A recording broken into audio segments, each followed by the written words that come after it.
Another thing that people have taken as a given that seems to be, that could possibly be a complete fabrication. It might be another offshoot of this Mason's plan to just siphon off a bunch of money from the space program, but also siphon a bunch of money from the nuclear weapons program, because it seems like, and this was only brought to my attention through you and your post about it and the footage that you've shown, it seems like at least the test footage that we've seen of a lot of nuclear weapons from back in the day when they're telling our parents to duck and cover under their school desk to protect them from a nuclear blast, and you got the air raid sirens going off. Obviously, our entire culture was completely paralyzed by the idea of nuclear weapons. But when you're looking at the test footage, given back then it might not have looked fake. You know, back then they actually thought King Kong looked real in the movie, or Jaws looked real in the movie, but now we can see it's clearly fake. When you look back at that footage, it's oftentimes, it looks like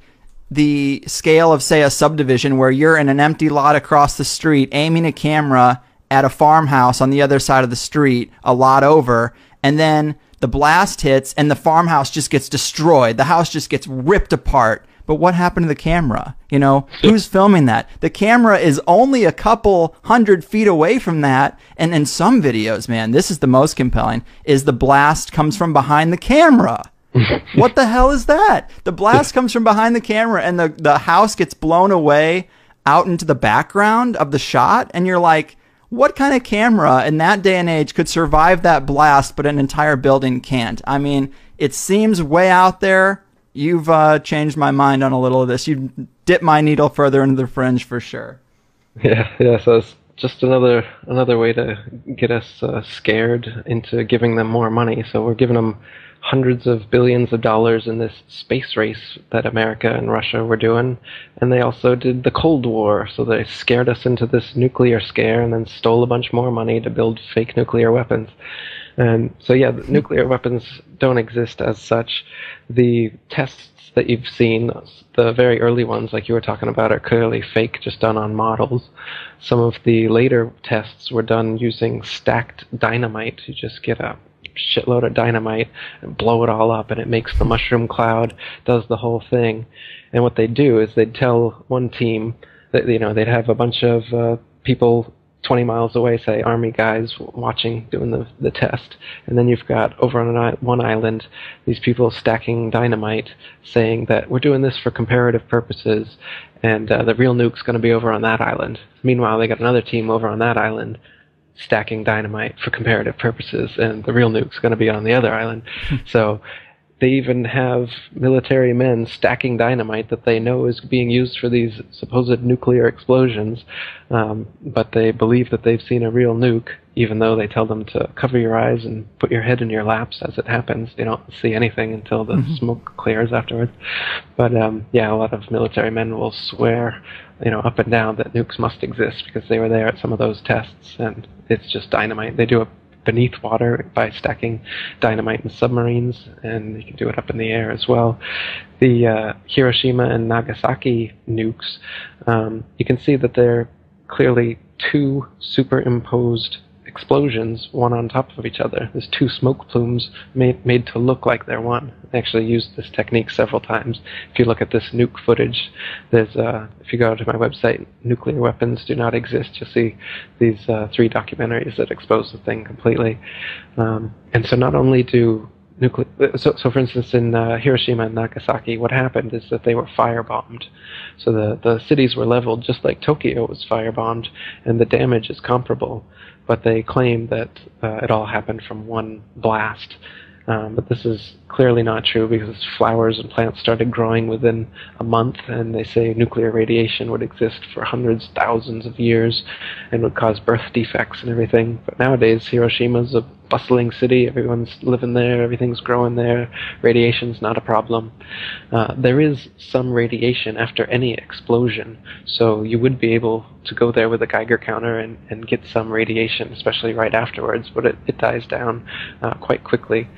And nuclear power, one of the most prominent nuclear physicists in America, he's dead now, Galen Windsor. He was involved in setting up most of the nuclear power plants in America. And he went all all over America for years giving this lecture about how nuclear power is just the most expensive and effective way to boil water, and they're essentially steam plants, and that's all it is. The nuclear component that supposedly causes all this radioactive waste that needs to be, hazmat dealt with, and they drill holes into bedrock and put the nuclear waste deep under the earth, and they've got all these crazy regulations. He says, when we were first working with nuclear material, uranium, plutonium, we held it in our hands, and if some of it got hot, we'd throw it in the water, and that was it. No problem. He said, I would bathe, I would swim in the pool there that we would throw the radiated metals into, no problem. People thought he was crazy. He started drinking a glass of water from it every day, no problems. And then in his lecture, he started eating radioactive waste.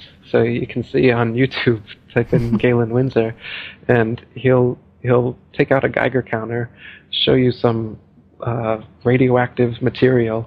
He'll take it out of a tube, and they'll say, I've just caused an EPA, if the EPA was in here, we'd have to clear out this whole area for half a mile, and people would have to come in with hazmat suits, blah, blah, and then he puts it back in the tube, and there's some left over on his hand. So then he licks his hand, shows the waste on his tongue, swallows it, and says, I've been doing this for years. And so the idea is just another fear campaign. And that's why they get the military involved in all these nuclear power plants and the nuclear weapons. It's to siphon off money, keep us afraid, and keep us playing off one another. Everybody thinks that, Russia and America are enemies, and that the Cold War is real and the space race is real. But it's all just, they're all like WWE. It's like Hulk Hogan and Macho Man. They're all paid by Vince McMahon. They all go out to eat together. If you're high up in politics anywhere, for sure you're part of this brotherhood that controls everything. There's no independent man at the head of any state.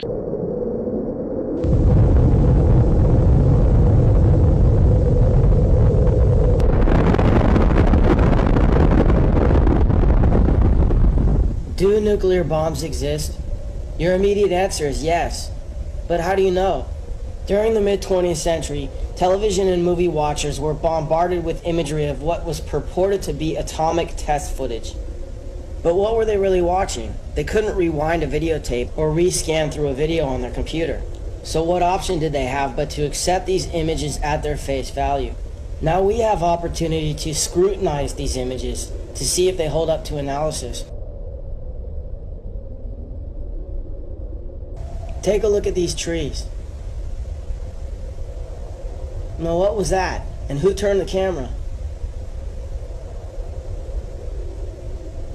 They're in awfully straight lines, aren't they? Now this must be a different blast because it's coming from a different direction. Wait, now they've put it back. But those are the same trees we saw in the first clip, aren't they? And now this. First they showed us these trees that they panned left on. Then they show us these trees that look like they should be next to a model train. Notice how straight the rows are. It looks artificial to me. Then they show us these trees again. Where's the forward camera? And then back to these trees again. And then they show us what looks to be a real forest that's been chopped down or torn down. Now take a look at this. It's footage of the first H-bomb test called Ivy Mike. Watch how it changes.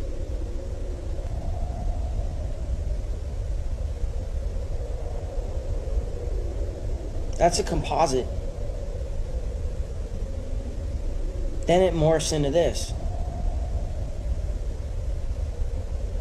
It looks like a completely separate explosion. Now take a look at the frame before the explosion and then the one after. These frames were cut together. Why? Then this frame was cut to this, which looks like the sun to me. It looks like they're zooming in on the sun. Maybe a composite because the clouds aren't moving. Then they introduced some sort of liquid It looks like a laboratory concoction in composite with the sun. Next is Operation Dominic Fireballs in the Yukon. What does that look like to you? Watch it again. It's the sun. Now here's Operation Greenhouse. These guys are getting all ready to see what looks to be the sun again. The sun seems to start to expand. Maybe it's being zoomed in on. What about Hiroshima? Is that Hiroshima? Is that Hiroshima?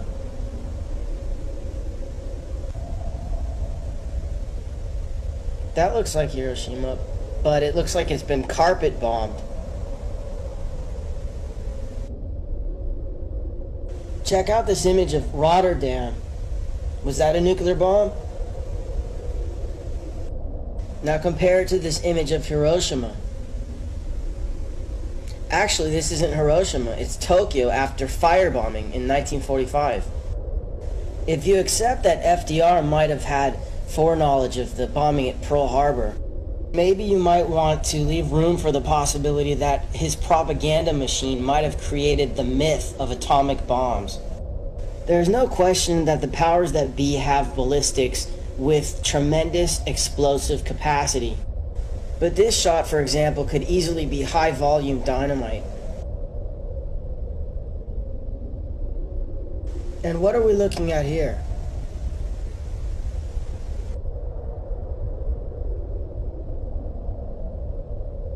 Take a look at this house again. Whatever was strong enough to blow it to smithereens wasn't strong enough to even shake the camera. And look how high up the camera position is. Are we looking at another model? Now look at this bus and this car. Whatever's blowing them up is not moving the camera. And this building seems to blow up from the inside. Everything gets blown every which way except for the camera. Except look in this shot, it seems to tilt up a little bit.